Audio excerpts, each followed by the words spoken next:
the music to end. That's what's going on there. Hey everyone, make sure I turn my mic on. Yes, I did. My OBS setup has got a lot of things between my mic and the music. So, hello there everyone. Happy Wednesday. It's Wednesday, a day after the election. So that's always a good thing. I'm waiting for myself.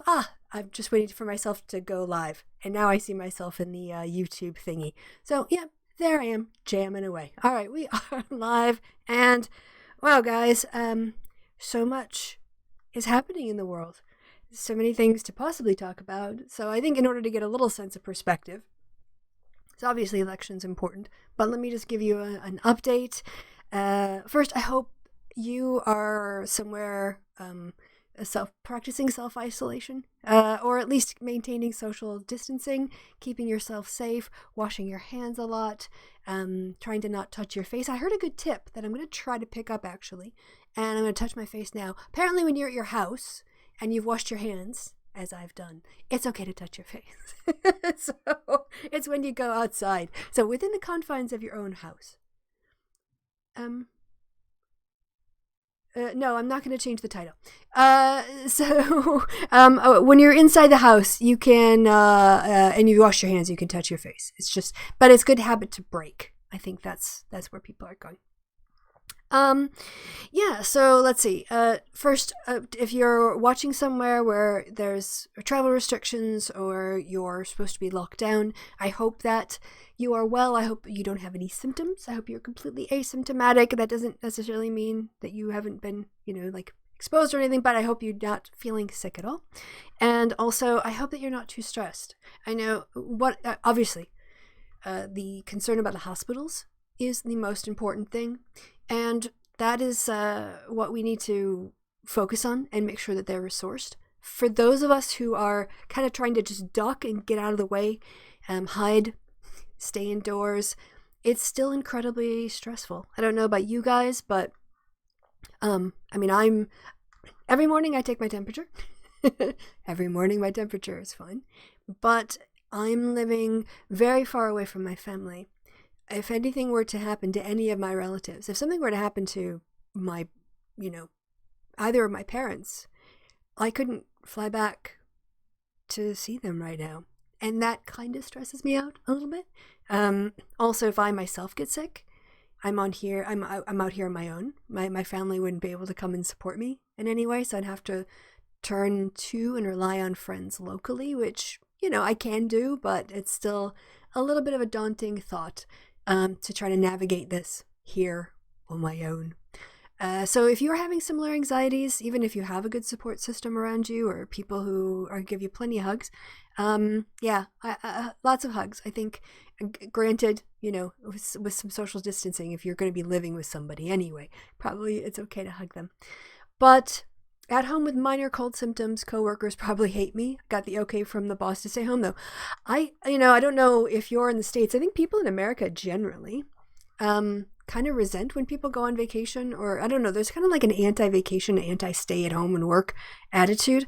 But I think that this might change that, because literally you might be exposing to someone to an illness that either they could get sick from or maybe even die from, or give it to somebody else who's vulnerable. So I think we are going to have a different approach to working from home.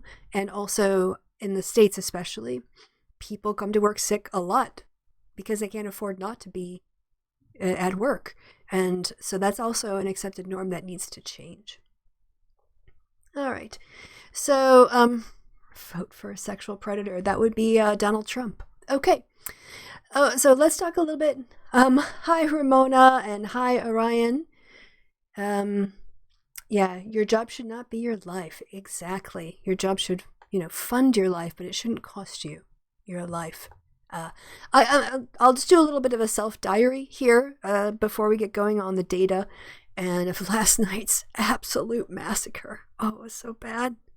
Oh, it was so bad for Bernie. But Friday, I guess it was, Friday night I came home and I ended up just doing, I went out in my local neighborhood, did a bit of shopping on Saturday because I was kind of anxious. And then I've been working from home since Monday. So today was the first day I ventured into downtown Cologne. I had no idea what I would find. And I think I told you guys, maybe I didn't, but if I, sorry to repeat myself if I have, I was a bit ambivalent as to how I could best participate, do my bit in this whole situation. So on the one hand, I'm not particularly at risk that I know of. I mean, I do hear stories like of a 21-year-old or 20-year-old sports coach in Spain who came down, was infected with coronavirus and didn't know he had leukemia because it hadn't affected his life that much, and he ended up dying because of the underlying leukemia that had been undiagnosed. So, I mean, as far as I know, I'm not in a high-risk group, and I also, being in Germany, we have, well, one, I'm working from home, which is nice because it saves me the commute. It saves me getting ready and commuting in the morning, which means I'm getting an earlier start. I don't mind working through my lunch hours, and I don't have to commute home. So it ends up being a shorter day for me, even though I'm working the same hours. It's kind of weird. But that being said, I wasn't sure if the best thing I could do was stay in my house, or because I do have employment, to go and like shop, participate in the economy. And I'm trying to kind of weigh both of those things. But I went downtown and I was really surprised at how open things were. I guess I've been hearing a lot on the news, the sort of worst case scenarios in Italy, and all the shops are shut down completely. It does feel, how should I describe this? It kind of feels like a Sunday in Germany all the time, except the restaurants are open, but it's only takeaways. So all of I went to the main station today, and all of the restaurants were open, with reduced staff, but they had blocked off all of their seating areas, and they all had signs, like sort of takeaway only. And they were really dead. They were like, I shouldn't say that. They were really slow. A lot of employees just sort of hanging about. And there were people milling about, but you can tell that even the main train station is not nearly as busy as it used to be. That being said, some of the clothing shops were open. The food shops were all open. You just couldn't, it was only takeaway. And I didn't check every single restaurant, so some of them might have been closed. And I was able to, actually I stopped off and got my nails done on my way home. So I went to the local place where I get my nails done, and I got my nails done. I booked in for a haircut on next week because they're reduced staff, so it's harder to get an appointment. And I had some banking to do, and I went into the bank, and they have a very sweet sign in front of the bank that says, we're greeting you with our heart, not with our hands. And that means like, stay away. Stay away. That reminds me of Queer Eye, when Tan was describing the Indian moves. It was like changing the light bulb and grinding the pepper, and when you have guests over that you don't want, stay away. So kind of doing the stay away move. So I guess I got a chance to do both. I had an appointment for hairdressers next week. I stopped off, got my nails done. So I'm spending a bit of money because I'm spending a lot less just by virtue of not leaving the house ever and eating grocery food. So I've had one delivery, which, so balance. And then I think I said this on Twitter too, that early in the year I was super, super stressed.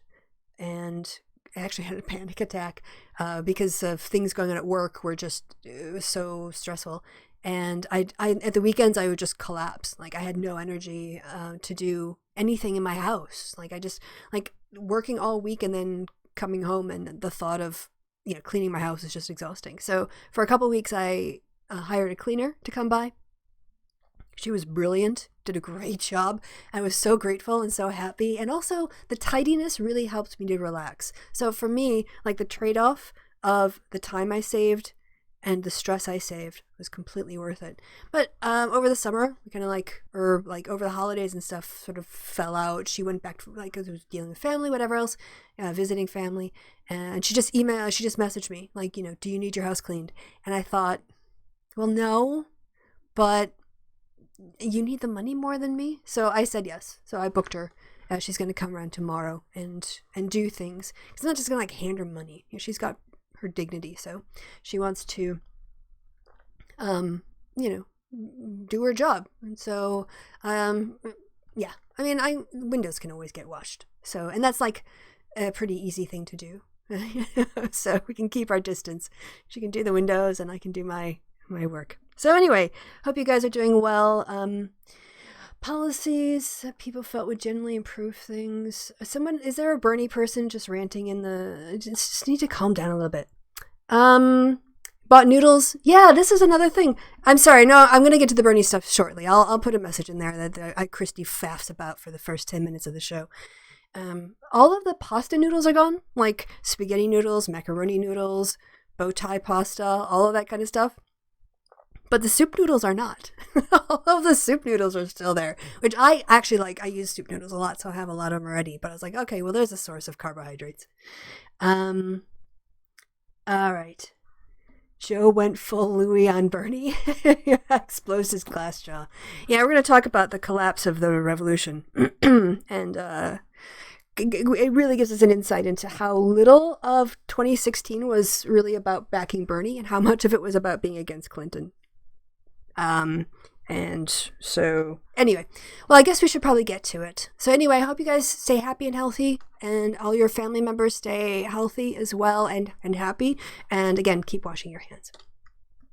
All right. Last night we're supposed to have 4 states. Oh, I'll show you the screen now. That was just the opener. All right. How much? 12 minutes. Yeah. 12 minutes of faff. That's kind of typical for like a talk show, right? We are going to start with, I think we're going to start with WAPO. I love me my Washington Post.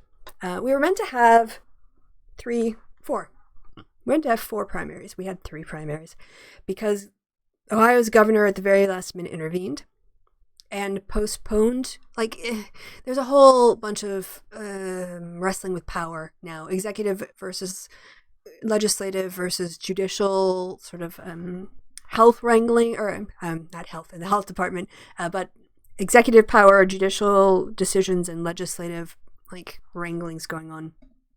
Ohio has postponed it, so a whole bunch of people have voted, sent in their ballots, and then a bunch of people in person didn't get a chance to, and it's all kinds of messed up in Ohio.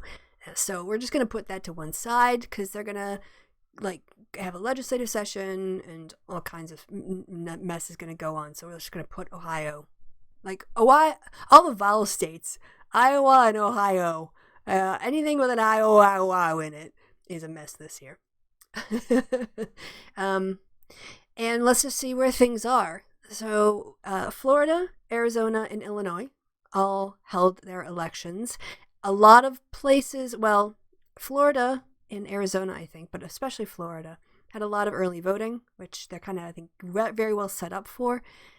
Illinois, which is not so much set up, saw a decrease. But amazingly, in a time of coronavirus, Florida had its turnout went up. It was 1.7 million in 2016, and it was 2 million this year, which is it just blows my mind. Anyway, polling predicted that Sanders was going to get his ass handed to him again in the same way, on the same basic structure that we saw in Missouri and Mississippi and Michigan and Minnesota and Washington and everywhere else, North Carolina. What we're seeing, especially, that's what's 2 things. Bernie had 2 major failings as a candidate in terms of connecting. One is he really did not make an effort with black voters. You can go, yeah, young black voters in some states. In Mississippi, that didn't happen for him. But in some places, yes, younger people of color were backing Bernie. But that's not enough. So he utterly failed to make any movement at all, inroads, connection with voters, black voters, African-American voters and black voters. And rural whites just dumped him like a bad habit compared to 2016. It was like, old white guy or old white woman in 2016. I'm going to go with the guy. And now they got a chance between a moderate Dem and a revolutionary, and rural whites are like, we'll take the moderate white guy. So all of the places where Bernie was sort of capitalizing on anti-Clinton sentiment / misogyny / whatever you want to call it, all of that was not really backing Sanders. It was all about the situation of the election. And when the dynamics of the election changed, voters dropped Bernie like a bad habit. So we are standing, where are we standing now? Biden is at 971 by this metric here, the Washington Post delegate count. My understanding is that Biden now has a plurality of the votes. And he's up by over 250 here. Math, well, the math was never in Bernie's favor. So this is just the going on. This is just what's happening. We told people before, Bernie doesn't have the support. If he continues on, he'll continue to get Joe's going to wipe the floor with him. And that's what happened. Last night was a blowout. I haven't looked at the Arizona. I went to sleep before the Arizona results came in. I could only stay up so long waiting. And the other thing too, which was I listened to MSNBC. I've got TuneIn Radio and a VPN, so I can listen to it live. But they were just going on and on and on about Corona. I was like, I want to hear about the election. I tuned into the election coverage to actually hear about the election. But they were still Corona. And I'm like, okay, well, I'm not going to listen to half an hour of coronavirus coverage that I've heard for the last 10 hours waiting for Arizona. So what I thought the show would be about is just me digging into the numbers. I'm going to have a look because I haven't had a chance to look yet. And you can come along with me. All right. So overall, it was a terrible night for Bernie. It was a great night for Biden. Oh, let's see. Oh, okay. Oh, I'm just looking at this is my first looking at the Arizona results. Oh man. Even where Bernie was supposed to do well because of his whole, I do really, really great with the Latinx, Hispanic, whatever, Latino, I should, there's a lot of different ways of describing it with that voting segment. So he's projected to win clean sweep of 3 states, getting 43% of the vote to Sanders. Do we know, did Bernie win this last time? I'd really like to see a comparison of the counties. But, let's see. Oh my god, he only won 1 county. Ouch. Let's see here we go. Okay. So we know from previous races, Bernie has a problem. One, he is losing women voters. He's not polling 50-50, even with women voters, and they tend to turn out more. So that's a big problem for him. We know he's doing poorly with black voters. We know he's doing poorly with white voters. We know he's doing poorly with people who don't consider themselves very liberal. We know that Bernie's doing poorly with anyone under the age of 35. So let's see what we've got. These are not exit poll results because of some of the health issues. So let's look at what the methodology is. Edison Media Research interviewed a random sample of early voters. So these are voters who voted, and those who plan to vote on election day. Whether they did, we don't know. So, but they called on cell phones and landlines, and the results are preliminary, will be updated to align with the vote tallies. Typical characteristics, polls have a margin of error, sampling error between 5 and 9 percentage points.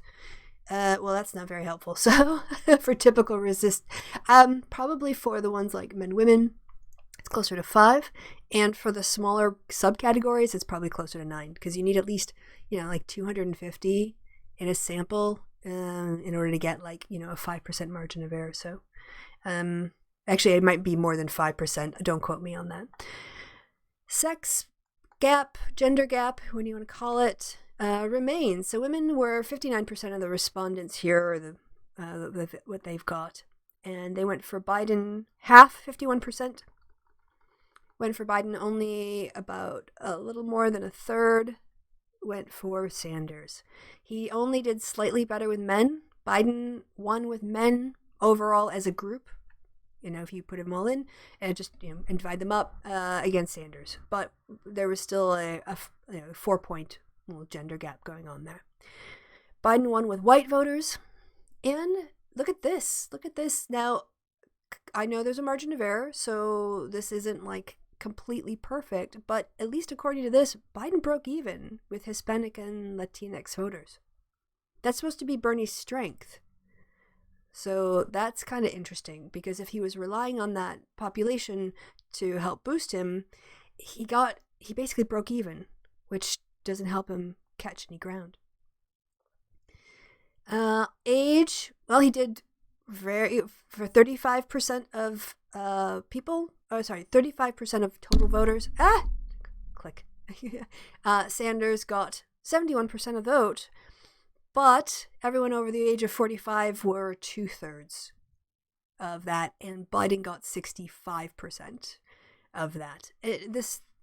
Even if you want to go by the whole demographics thing, older voters turned out, and younger voters just didn't. And as I said before on the happy hour and with Kevin, Bernie Sanders, if he was going to make his entire campaign about getting out first-time voters and non-traditional voters, where is his national registration program? Where is he out there registering 15,000, 150,000, 1 million new people to vote for him? Because that's the structure this is what he should have been doing with his money. All that $27 he took from people who are struggling, instead of putting it into a private plane, he should have put it into voter registration, finding people who would vote for him and registering them to vote. Nationwide, primary by primary, and bringing thousands of new people into the Democratic Party. That's what he said he was going to do, and he hasn't. And it's a complete failure of leadership here. If you're going to base your campaign on getting out the people who don't vote, then you have to put 10 times as many resources into getting them registered and getting them out to the polls. And if you have information that he's done that he's registered 150,000 million new voters, please send it my way. But if all he did was go to rallies and fly in his private plane from state to state, yeah, that's not going to win you an election. All right, so this is interesting. We've seen this pattern before. People who are very liberal, which is less than a quarter of Democratic voters here in Arizona, they went for Sanders 70%. But the rest, which is 77%, went for Biden. Somewhat liberal went for Biden, and moderate Democrats or conservative Democrats went 65%. So what he does, Bernie, yeah, he has a really dedicated following with about a quarter of the entire party. Quarter to 30%. But you're never going to win the nomination, let alone an election, let alone a national election with this kind of support. Now, Bernie is supposed to be the healthcare person. Bernie is supposed to own M4A. And yet in Arizona, for people who said healthcare was their most important issue, 53% supported Biden. And we've seen that over and over and over. For all of the talk about M4A and Sanders being like, if you don't support Sanders burners on Twitter, if you don't support M4A, you want people to die. No. 47% of voters who care about healthcare think Biden is the right choice.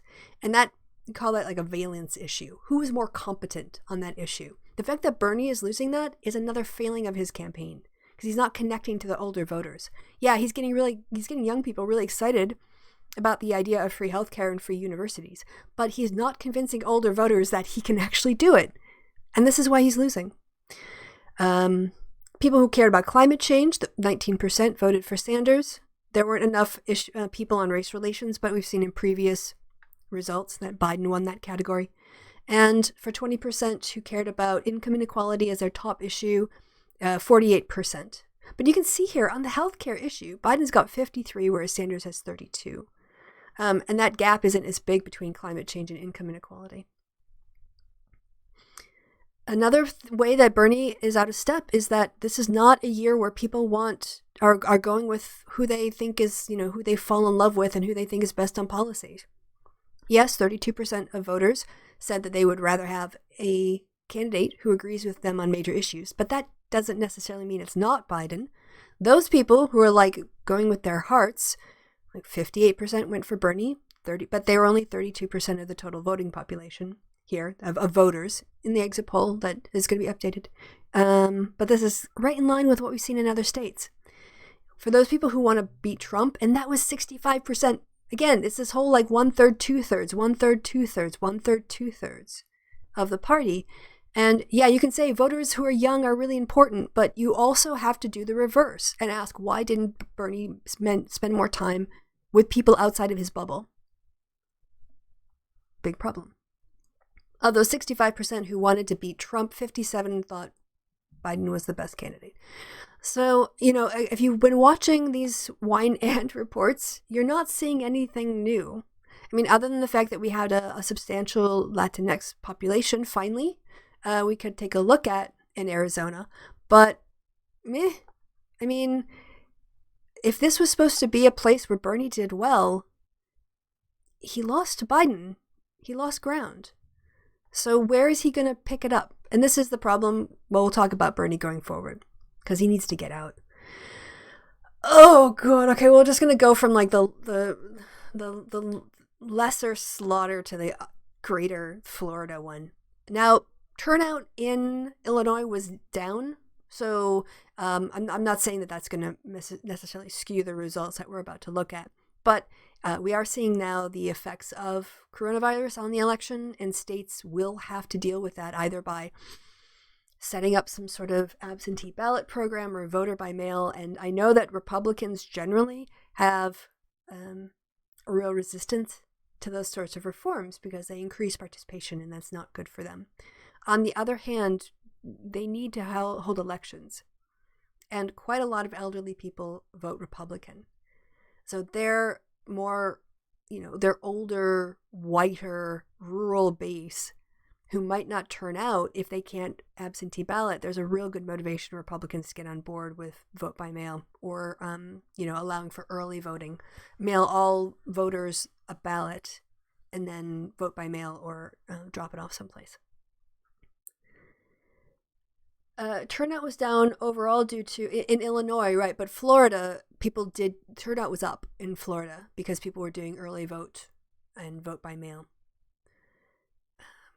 Sanders got one county by the looks of it. I don't know. I'm not going to go. I don't really care about the county by county levels because I don't know the geography that well. So we're just going to look at same sampling, margin of error 5 to 9. So again, splitting Biden, pipping Sanders to the post just with men generally. This gender gap is a problem for Bernie, guys. We don't talk about it. Everyone keeps talking about rural whites and black voters and suburban women, but just women in general. 56% of voters and 64% of women went for Biden. What is it about Bernie that turns off women? I mean, I have my opinions and my theories, but this is something the campaign seems to not have really engaged with. White voters, Biden won 58% to 37%, with black voters, again 2/3, 67% to 29%. Just smashed it.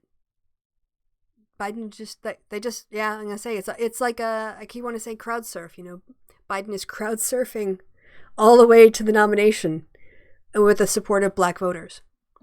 And don't even get me started on this Amy Klobuchar or Warren as VP.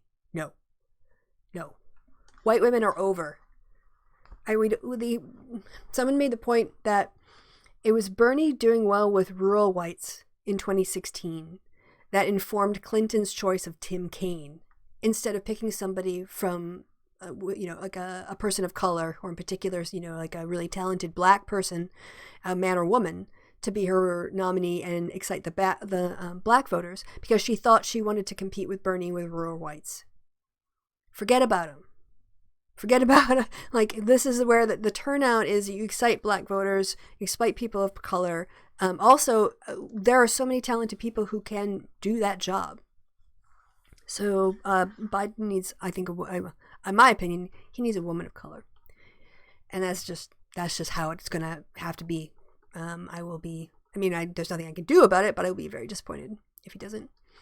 Sanders doing well again in Illinois with the young voters, but of course they're a little bit better, 39%. Of course, this is 44-year-olds too. You're kind of you're splitting this up, but still 61% of people who are voting were over the age of 45.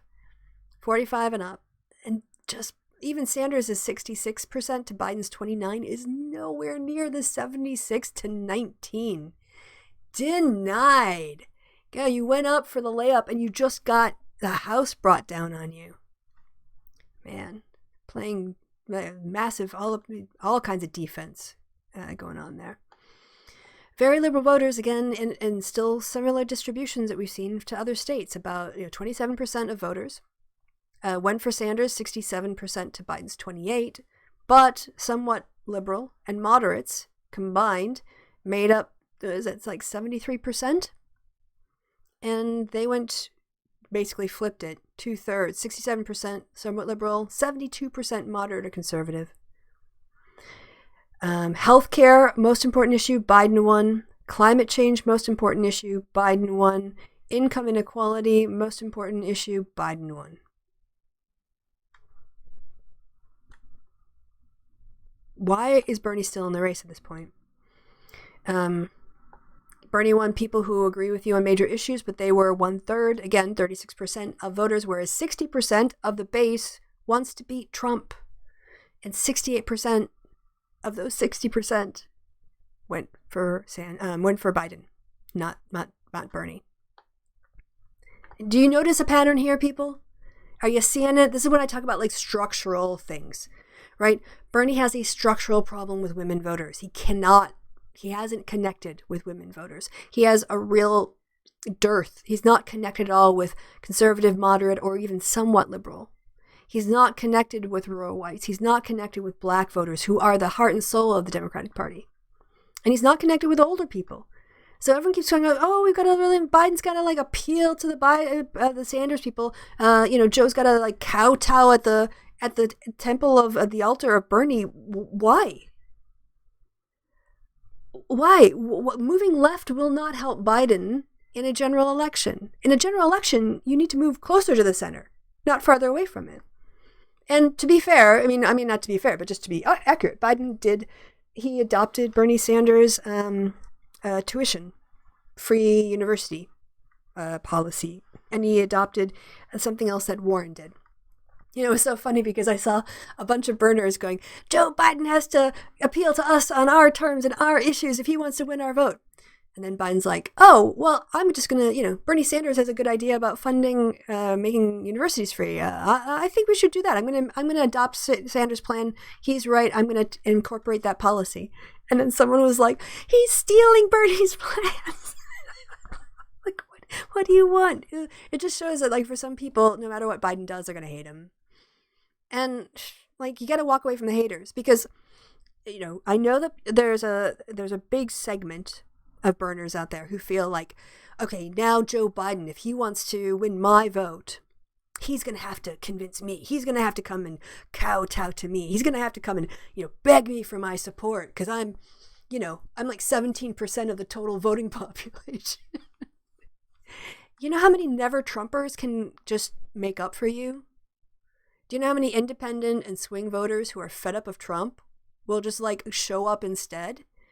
So this whole thing, like this entitlement to have Joe bow down before Bernie people, he doesn't need you, in my opinion. He's got way more room in the center and even with Republicans, former Republicans. They will vote for him. They will make up the difference. And then you, by sitting out and crossing your hands and saying, no, that's not good enough, that's not progressive enough, that's not what I want, you're going to lose out the opportunity. You're going to miss your chance because he will then go to the people who did support him. Successful candidates don't come back to the people who don't voted for them to make them happy. They go to the people who do vote for them. And they take care of them for the next time they run for election. So you can cut off your nose to spite your face because you think that you're so pure and ideologically right that everyone has to acknowledge it. Or you can actually have some impact and affect, politics. So, I don't know, it's going to be an individual case, but... Right, so the last state we're going to look at is Florida. Now, Florida skews, not skews, but Florida's much older. That's not live results. Where do I go to get, here we go, Florida. I want to see, I want to see that. Oh, it's right here. Perfect. Okay. Women, again, almost 60% of the total voting population. Women live longer, so we have more opportunities to vote, and we turn out at a higher rate. You cannot just ignore poor performance with women voters. But that being said, in Florida, there's like less of a sex difference than in other places. We've got 64% women voting Biden to 21% voting Sanders. Men, 60% to Sanders, 25%. Florida was a bloodbath for Bernie in terms of like just being, or I don't know what I want to call it. Maybe like the whole coronavirus. It's a little too graphic to deal with. It's too stressful, but it was just not. It was so not pretty. Bernie lost white voters. They were 49% of the population, and they went for Biden 61%. Black voters, who made up 29% of this exit polling number, went for Biden 74% to 14%. You cannot, no Democratic candidate has ever won without a majority support of black voters. What has Bernie been doing for the last 4 years to get 14% with black voters? What kind of failure of a campaign is that? Why are you not doing better with women? Why are you not doing better with some key demographics here in the Democratic Party? There's a real hubris and arrogance. It thinks people should come to him because he's right, that he doesn't have to go to the people. That's my impression. Now, in terms of the older voters, 18 to 44 made up 28% of Florida voters. They went for Biden 39%, Sanders 52%. So more than half. You got half of 28%. Biden got 71% of those 72% that remained. Why is Sanders failing to connect with older voters? Don't ask why Joe Biden can't win over, 17 or 19-year-olds. They don't vote. I mean, I was a 19-year-old. I knew that. I was really despairing about youth turnout, and I was trying to do everything I could to jack it up locally. I think I told you that story. But you cannot say, the future of our country is young people, and so this campaign rests on young people, and then think you're going to win. 72% of the people in Florida were over the age of 45. And 70+% went for Biden. Sanders even lost with very liberal, self-identifying people in Florida. Sanders lost to somewhat liberal Democrats, and he got smashed. Moderate or conservative Democrats, 70% went for Biden. Biden again wins on health care. These are not good numbers for Sanders. 66% of the people wanted a candidate who could beat Trump. Sanders got 18% of those people, and those who agree with you on major issues, it still went to Biden. Now, Florida was just going to be terrible for Bernie the whole time, but, man, why is he even in the race anymore? Honestly. I can do some speculation here. When Pete Buttigieg and Amy Klobuchar, when they looked at their numbers and they realized they couldn't carry the ball across the finish line, it wasn't going to be them, coach. Put me in, coach. It's not going to be you this time. Voters said no. And they went, okay, I can't carry the ball across the finish line or the goal line, but I still want our team to win. I still want Team Democrat to beat Team Republican. I still want us to win against Trump. And so I am going to put aside my disappointment, and I'm going to get behind the nominee, because the party winning all down ballot tickets and all at the state legislative levels and all that kind of stuff, that party is bigger than me. The success of my party will be my success in future, even if it's not my time. So I'm going to step back. I'm going to hand someone else the ball, and I'm going to help him get it over the goal line. And that's what being a member of the party is. It means that you don't always put yourself first, and you don't always say everyone has to pay attention to my issues right now. You say, okay, I'm going to work and I'm going to compromise, and I've got goals for the long term that I want to achieve, but I'm not going to get 100% of what I want today, But I can get 30% of what I want today, and then next week maybe I'll get 42%. And the year after that, I'll get up to 55%. And eventually I will get what I want, but I can't get it today. And that's what it means to be a member of a party. Now, Bernie Sanders is not a member of a party. He has no sense of what it means to come together to work for something like the Democratic Party. I'm sure he has it in his own sort of like ideological sense, movement sense. But that whole idea of putting aside his ego to let someone else carry the ball over the finish line, he seems constitutionally incapable of that. And last time, he doesn't seem like the person. This is why he's not a Democrat. He's using the party structure to advance his own political agenda. He doesn't care about the Democratic Party as it is. He says he wants to beat Trump. He says his number one goal is to beat Trump. Well, at least I assume he's saying that. I don't think it is. I think it's his revolution. I think it's always his revolution. His movement. That's the thing he cares about. And if using Trump is a vehicle to getting him closer, then he'll use Trump. Do you see what I mean? Whereas we want to beat Trump, he wants to use Trump to institute his revolutionary change. He doesn't want, it's the same, it's the vibe I get from him when he talks about race relations.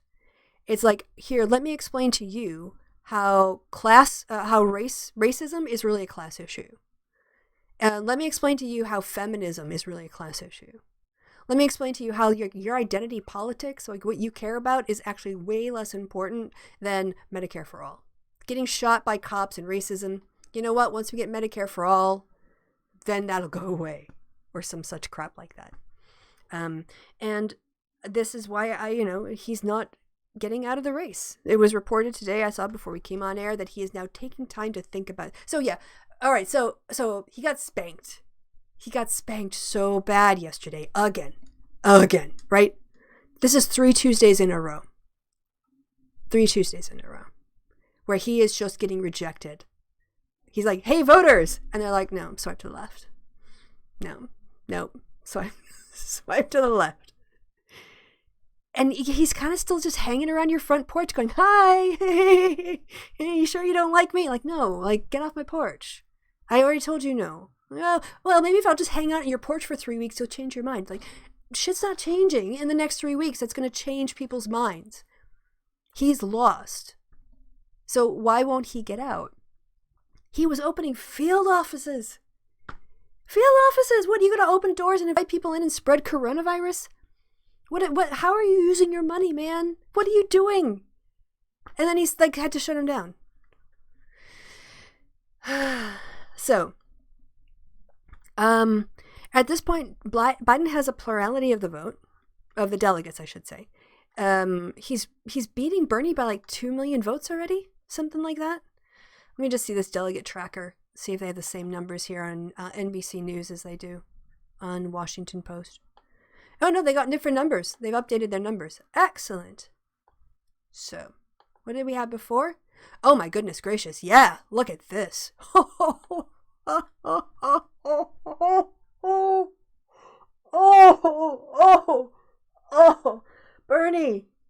Bernie, get out now. So Biden's at 1132 out of almost 2,000, 1,991. Bernie is back by 300.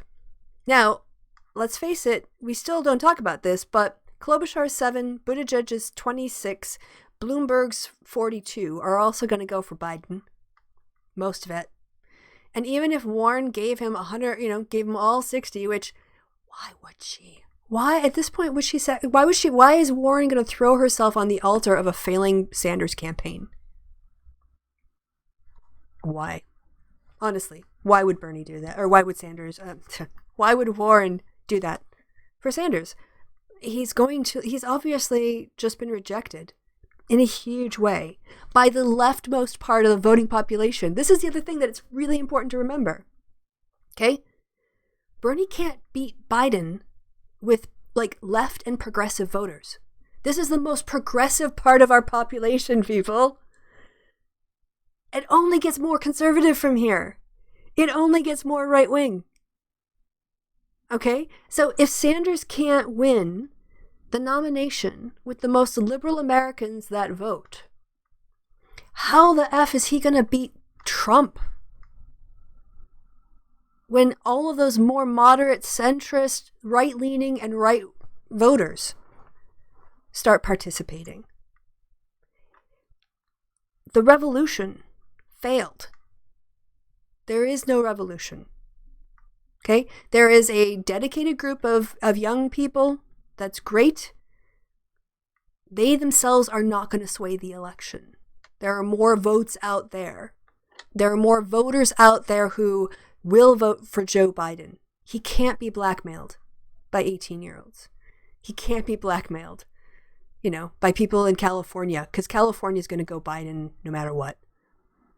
All the AOC people who don't want to turn out, New York State's going to vote for Biden. So what do you guys really have over him on the far left, very, very liberal side? Anger? Okay. Like, go through your 5 stages of grief. That's fine. But what are you going to do? So that's where we are. So Biden is at 1132. Bernie's 300 delegates behind. It is, and Sanders is on record saying he would support the candidate who got the plurality of votes when he thought it was going to be him. Sanders plurality. Sanders plurality. Google search. Let's Google search that. All right, from March 5th. How life comes at you pretty fast. Ooh.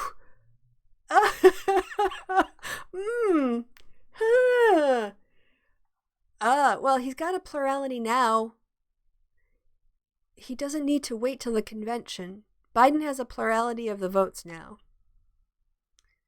I'm going to tweet this out. How do I tweet this? Axios, where do you share your social media stuff?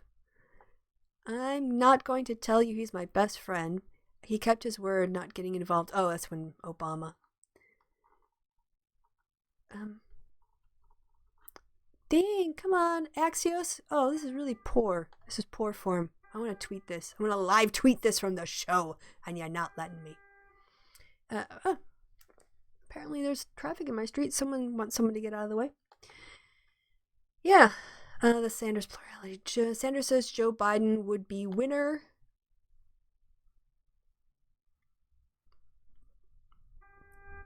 Okay, so here's a question for you guys.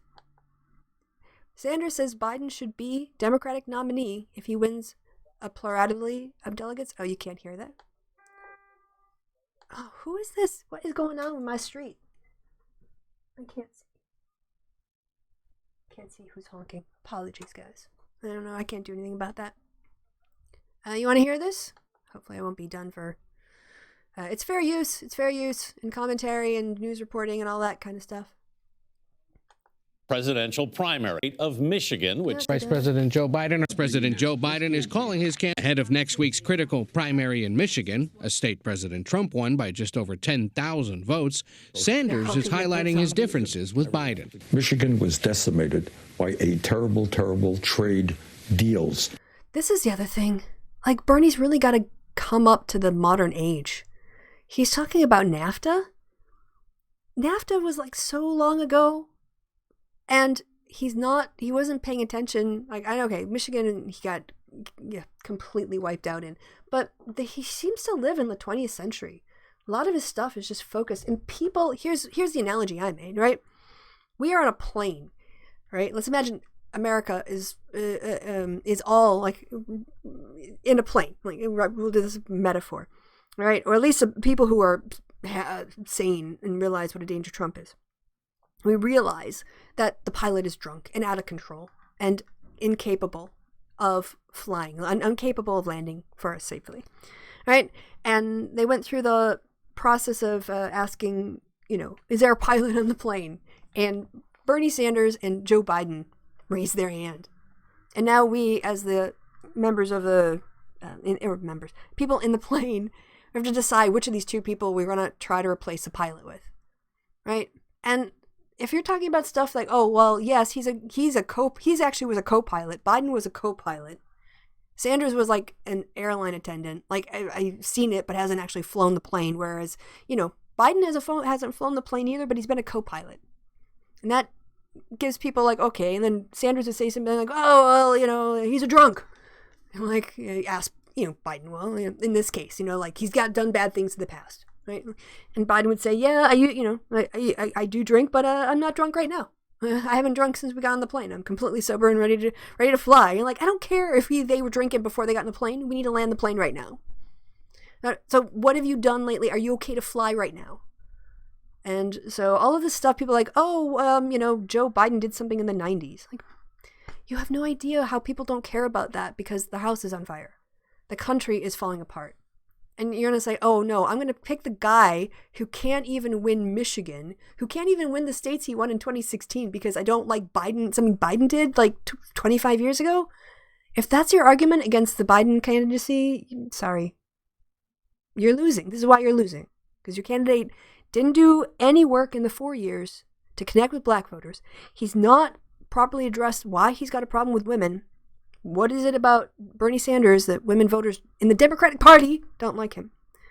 And why is he just like, what happened to the rural whites that he counted on? How is he so out of touch with that base that got him his win in Michigan last time? NAFTA, PNTR with China, which cost our country some 4 million good-paying jobs. I walked the picket lines against NAFTA. I went to Mexico to see what NAFTA would do. Joe voted for those terrible agreements. Biden did vote for NAFTA, but the former vice president says he believes future trade negotiations should include input from labor and environmental leaders. After his surprising turnaround on Super Tuesday, Biden's campaign is getting another boost. I'm glad to Well, anyway, I'm not going to sit here and listen to all this old news. I'm just going to believe the coverage. If Bernie Sanders said Biden should be the Democratic nominee if he wins a plurality of the delegates, why is Bernie still in the race? Why is he like, I'm going to take the next 3 weeks? We don't need 3 weeks. We don't have 3 weeks. You need to be focused on your job in the Senate, Bernie, and you need to put aside this whole presidential thing and let Joe focus on that. Instead of trying to like keep a foot in, it's just... and I said before, I'm happy for him to go out on his own timetable, but if he's going to draw this out for 3 weeks because he can't admit he lost, forget it. I mean, I just think at this point, Biden has been gracious. He did the debate. He reached out with some policy like the Warren policy adoption. I can't remember if that was a childcare one. I just noticed the one from Sanders was for universities. And if Bernie's going to just keep saying no till the nomination, to the virtual convention that looks like we're going to have, Biden should just assume he's the nominee. He should just pretend like Sanders has given up. Because we can't let Bernie Sanders determine and dictate the timetable for our nominee and going forward. And if he won't do the right thing and he won't get out of the way and he's going to obstruct the Democratic Party and just pull out the same kind of crap that he pulled in 2016, one, Biden should just, like I said, ignore him. And two, I think he should be barred from the party for life. He keeps joining and quitting the party and messing with it and messing with us. And if we have to lose 17% of the voters who are going to have a strop and walk away, honestly, we can make it up with other voters. You're so replaceable. You're so replaceable. You don't vote. And where it's going to be like the most progressive people, like California and New York, where all that sort of, is going to happen. Because that kind of stuff, there are some people like that in Minnesota, but not as many. There's going to be plenty of centrist voters and undecided voters and independent voters and swing voters and never Trumpers to make up the numbers. So,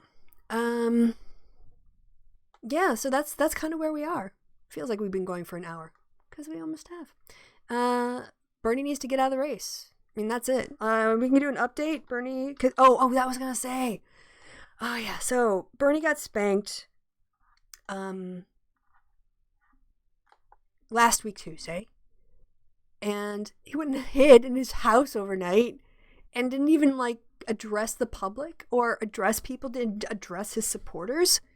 He didn't come out and like thank people for all their hard work on the night. He just ran to his house and he sucked his thumb and pouted. And then the next day came out and said, I'm not going to quit. And he got his ass handed to him again last night. And he did the same thing. And he just like hides away the night. And then the next day he's like, I'm still staying in the race. Like, why? Why? Why Bernie Sanders? Makes no sense. I think it was NPR that I looked at that had the announcement. So it's time to bid a gentle and graceful farewell to Bernie Sanders' quest for the presidency. That was New York Times. Here we go. CNBC, NPR. This was the one I saw, but Biden dominated again. Is it time for Sanders to quit? Yes. A rampant Biden crushes Sanders in hat trick. Sanders says he'll attract a wave of new voters. It hasn't. Yeah. All right, so let's see the assess his campaign. Yeah, this is a Cuba. I'm all about like having class intersect with other forms of identity. I want to just like shout out to Cuba there, who also gave me the ham-fisted. We totally took that and ran with it on the last show.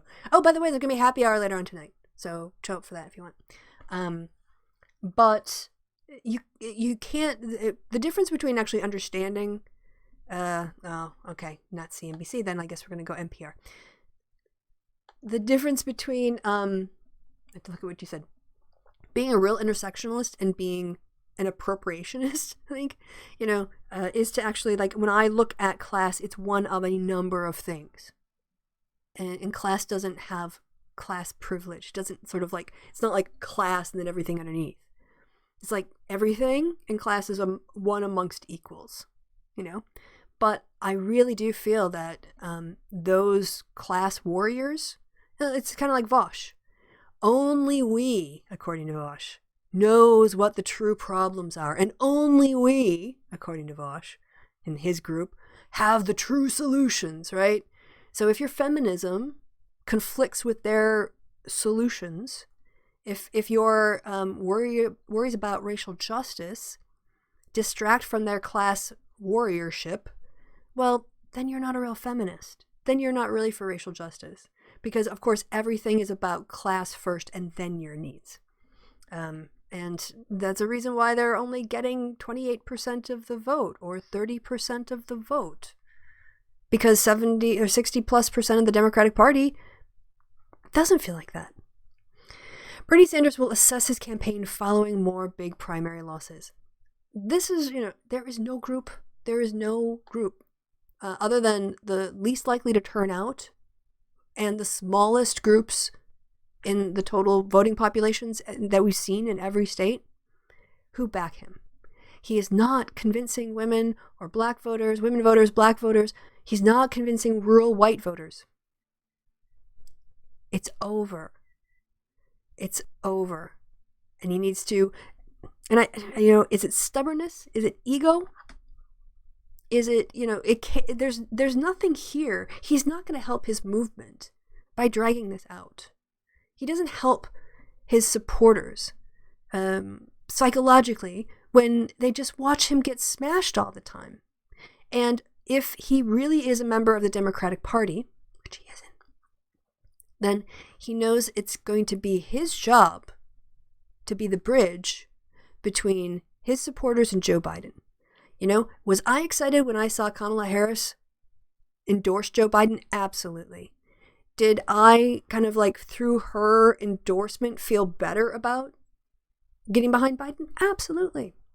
So Buttigieg did it for his followers and Klobuchar did it for her followers because that's what you do when you're a member of a party. You want the party to do well because the party outlasts you.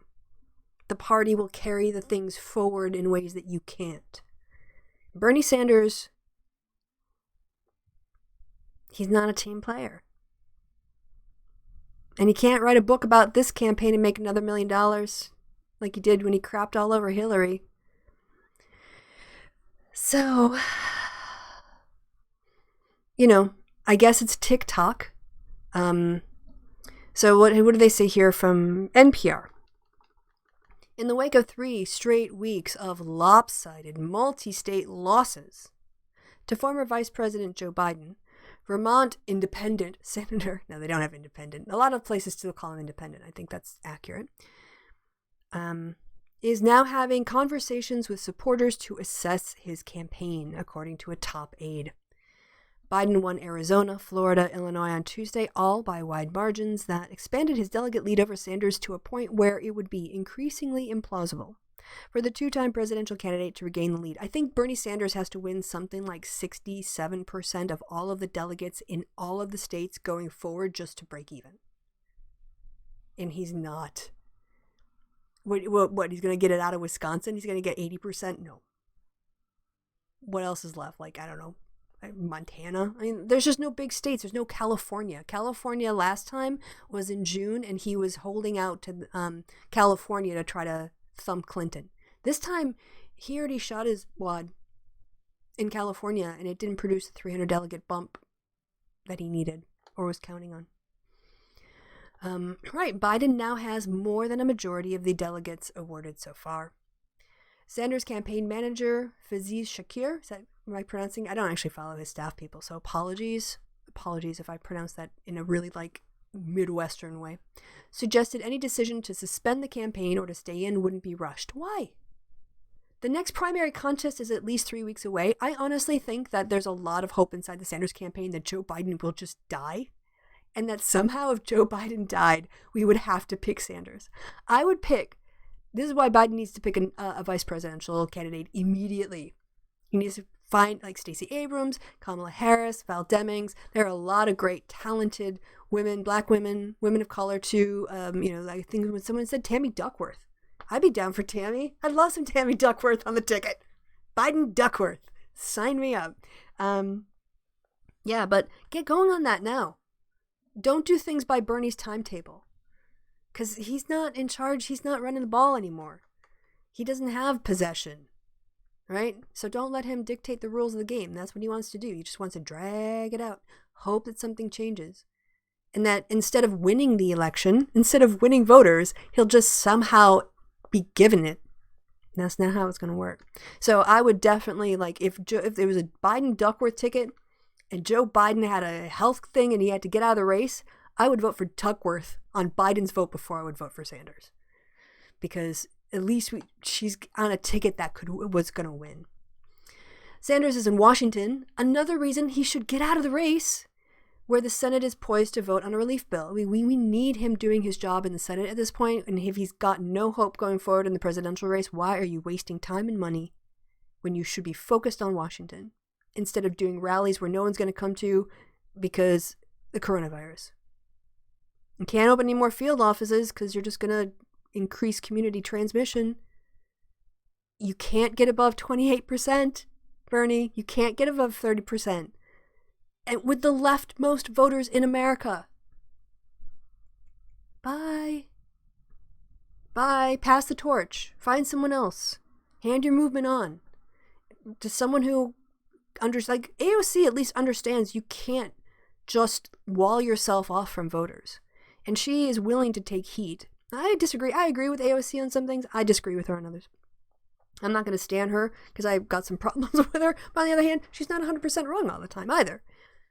But she went to bat for Warren a couple times. And she got a lot of grief for it. And she stood up to that and went, no. So, in that way, I have respect for her in that she seems more interested in broadening what it means to be a progressive, away from the purity standards of the Bernie bros.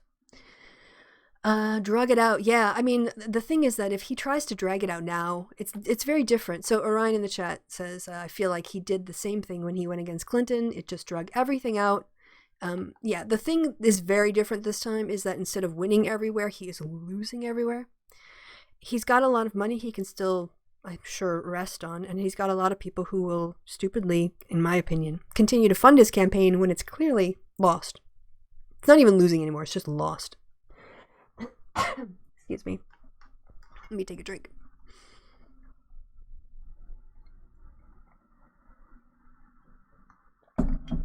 Thank you for that indulgence of a pause.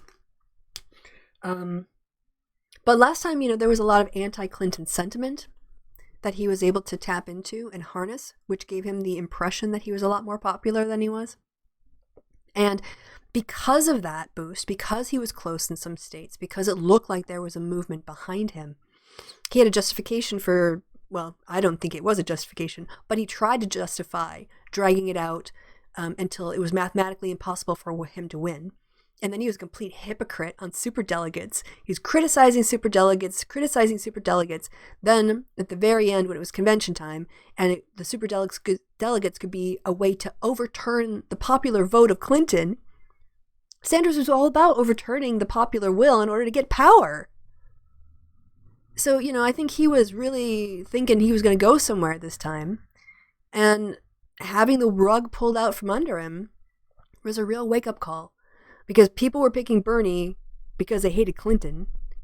But when you gave them a non-Clinton moderate, Democratic alternative, they went right for Biden. So why are you even in the race? Why do these guys hate Harris? Because they seem to. They hate everybody. This is it. Like, you have to think of the Bernie bros. Think of them as a swarm, right? And they would pick off people one by one. Right. So first they really focused. Harris was doing well. And as soon as someone became a threat to Bernie, they just whoop, and they made up lies about her throwing people in jail, and they drug up stuff from her past and ignored all of her stuff on trans rights now, and they just tried to discredit her. And she didn't catch on in Iowa, and she dropped out. So then they went on to the next person, who was probably Pete at some point. I don't think Amy Klobuchar really ever registered for them. And Pete was, it was Pete the rat. Oh, Pete was the most horrible person. And then Warren. So it was just like they were like death going from door to door. So it's not even like, no one is pure enough. Yeah, no one is pure enough to stand up next to Bernie, except maybe AOC, and even then she's slightly suspicious. So they will vicious, and they're not Democrats. Bernie supporters aren't by and large Democrats. They're Bernie supporters. So they have nothing about like, well, personally, I never would have voted for Pete Buttigieg. I don't think a mayor is enough of a job experience to be president. But I don't hate Pete. I want Pete to do well. I want Pete to be a rising star in the Democratic Party. And maybe after he's held some offices that qualify him to run for president, then I'll be like, okay, Team Pete. Same thing with Klobuchar. There's some stuff, everybody does dumb stuff. Everyone does things that they regret. Everybody makes mistakes. I don't hate Klobuchar. I don't want her to get out. I don't think she's a terrible person, but the Bernie bros give that impression. The burners just seem to hate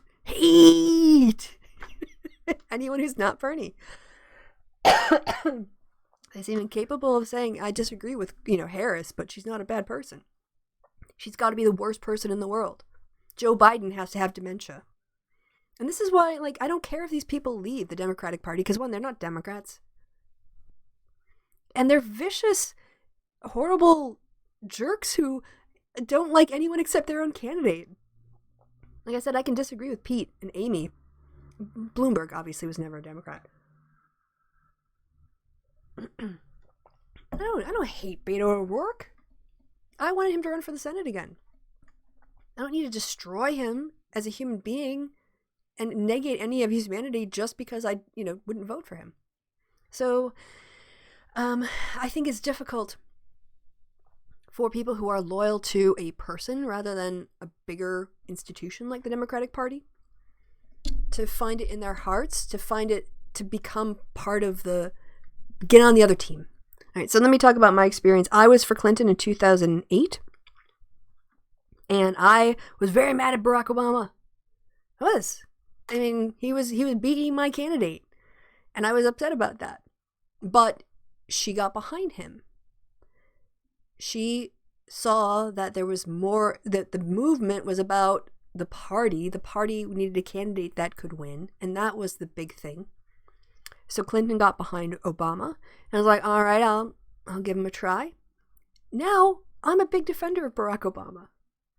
He's not perfect, of course. No politician is perfect. But was he one of our best presidents? I would say so. Obamacare, DACA. There's some really important things he did to make people's lives better. So you can rally behind a candidate that you were really angry with in the primary and become, a supporter of that person and carry the party forward. If you believe in parties. And the Sanders people don't. I mean, there are some Sanders supporters, I should say, the burners. I'm sure there are some Sanders supporters who are Democrats who support Bernie and will be Democrats when Bernie's not the candidate anymore. But for people who only show up because of Sanders, if they go away, I honestly will not miss them. Go. Bye. Take your Rose Twitter group, who is 3/4 not even Americans anyway. Socialists from Finland yelling at, oh, the DNC can't run state elections in Florida. Like, what the hell are you talking about? The DNC doesn't... My God, learn the system if you're going to criticize it. And then you're looking like, oh yeah, Oslo or something. So he can take his international socialist Rose Twitter army and go in the corner and talk about the problem with all the neoliberals like me. Fine. Carter was best president. Carter, yeah, there were a couple of things. Everything gets overshadowed because of the malaise and the Iran-Contra hostage taking.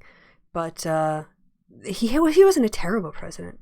It's just what people remember. All right, so I'm going to go back now and look in the chat. I will need to get off air at some point because I'm going to have to do a show later on tonight with Kevin. So, Bernie needs to drop out. Absolutely believe. Sosh Greenhearts. Hi, Sosh. Hashtag heathen. Who's that? So, yeah. Sosh, Orion already said hello to Christy. No offense, but could you change the title to this less clickbaity? I get you have some justified issues in his supporters, but one time. Again, it's my title. Sorry. It is clickbaity. That's the whole point.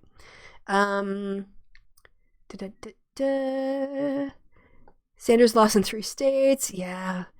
There. Okay. I think this is now when we get down here. I'm just looking for when my name is tagged in. I care about mental health and triggering the change. Honestly, I have 8,000 subscribers. I can't go around pre-thinking, here, don't look at it. Just, I know, John, you're a very nice person, but I'm sorry you're upset. Just dodge out, walk away. Because you don't have to watch the stream. The abuse I've gotten from Bernie Bros is worse than any anti-Biden headline I've seen for caring about mental health. Oh my gosh, guys. Stuff on Twitter yesterday. Yeah. I mean, when I talk about mental health stuff, I get people just coming into my DMs calling me horrible names all the time. That's not to say if I can take it, you can't. But no, I'm not going to change the title. Anywhere else my name. Also, if you don't want to tag me in, I can't tag people on my phone. So, by the way, if you ever want to get my attention in the chat without, not always immediately, because I talk and then I look at the chat, but you can do Christy in all caps, I'll probably notice that.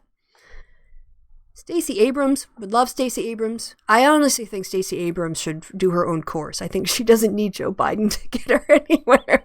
But I would also love Stacey Abrams, yeah. I also, there's something I would really like Kamala, but on the other hand, I can get it where people don't want to, if you become the vice president of Joe Biden, you then inherit everything Joe Biden does during his presidency. So, kind of like with Joe and Obama, he gets stuck with whatever failings Obama had. Whereas when you run on your own and you're not somebody else's VP, then you only have to answer for your own record. So, I can see it would be a big decision for a U.S. senator to give that up to play second fiddle with someone else. And the other reason too, I should say, I don't think Warren will be the pick. One is, again, he doesn't really need to do better with suburban women. He's doing fine there, but she's as old as he is, so he needs someone at least 20 years younger than him. So I'm hoping. Like we said, we already talked about Tammy Duckworth, Stacey Abrams, Val Demings, Kamala Harris. These are all. There's not just 4 names. The list is long. There is a long list of qualified just, like black women, but women of color, just, like multiply that times 10. So, yeah, why pick a white woman? I'm sorry. Like, there's just too many. There's been all kinds of white people in the White House. Time for a change. They're honking at the COVID-19, zombies. Happily no zombies yet. And yeah, maybe just to kind of wrap up, I know that one of the things I saw, Orion says, I feel like he did the same thing when he went against Clinton. I saw that one. Someone named Sean used my number to sign up to the Sanders campaign. Now I'm getting texts to donate. Yeah, stop asking people for money, Bernie. You got plenty. And just, block that number. Anything else? Sally Yates is good. Better choice for AG. Honestly, I think that there is, white. We have a history of white supremacy, a white supremacist patriarchy that creates almost like, a slide for white men into the White House. And then everybody else has got to stand aside. Everyone else, they don't get to put themselves up for that. And we have to make those changes by making a deliberate decision. So when Biden said, I want to pick a woman of color for the Supreme Court, people are like, oh my God, we're going to have like racial and gender-based, like requirements. Like the thing is, when Trump says he's going to appoint judges, he doesn't have to say white men. It's assumed. He doesn't have to say, I'm going to pick white men and populate my cabinet with white men, because it's assumed. It's unspoken.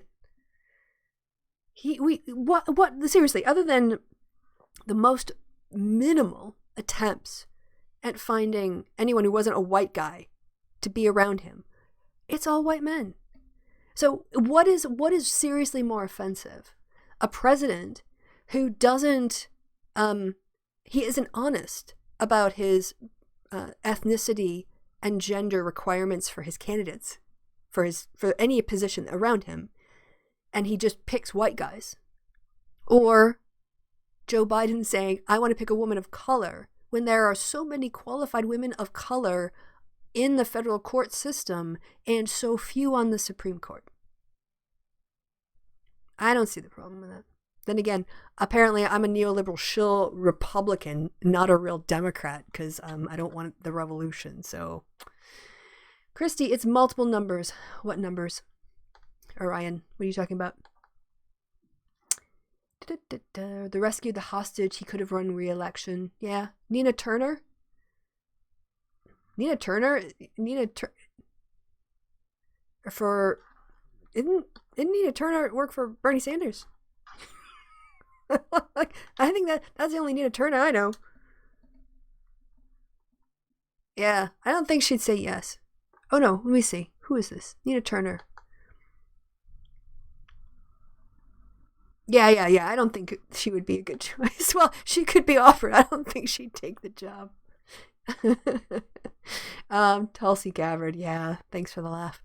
All right, guys and gals and NBs, y'all.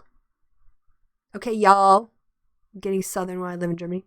Oh, I mean for the Sanders donation text. It's freaking whack-a-mole. Oh, I see. Okay, sorry, Orion. That conversation was like in 2 parts. Oh, the lights. Oh, you can tell that the sun's going down. Okay. I should have dinner, have a bit of a relax, and then mostly the happy hour tonight is going to be going through bookmarks, because there is so much craziness on Twitter right now. So I'm going to wrap this up. Thank you guys for stopping by.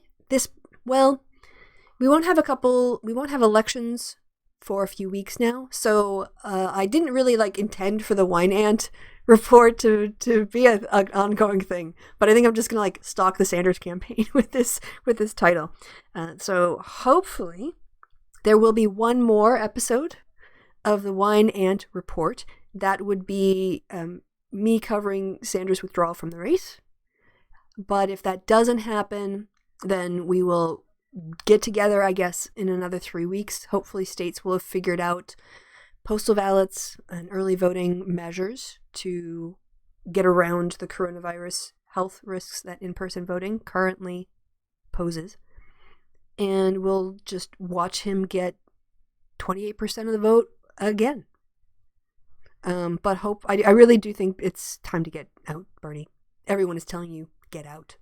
And you have to think about what do you gain from staying in? And what do you gain, and what can you gain from getting out? So, yeah, that's where we are. Thank you, guys. I have to say I'm feeling burned. I mean, you expect the right to be wankers, but the left? Well, this is... yeah, I used to think I was pretty progressive, but what I learned is I'm pretty progressive for Wisconsin. And there are a lot of people who hate me because I am not a class warrior first and foremost. And I'm okay with that. All right, y'all. Gonna see you guys 10 o'clock my time. Go check the time in your local time zone. Click on the link on the channel. I have been Christy. People in the chat, you all been awesome. And people in the future who are watching all the way to the end. Thanks. You guys have been awesome too. I want to say goodbye from me and goodbye from no one because there's nobody else. So catch you guys later. I'm just going to hit end stream. See ya. Bye-bye.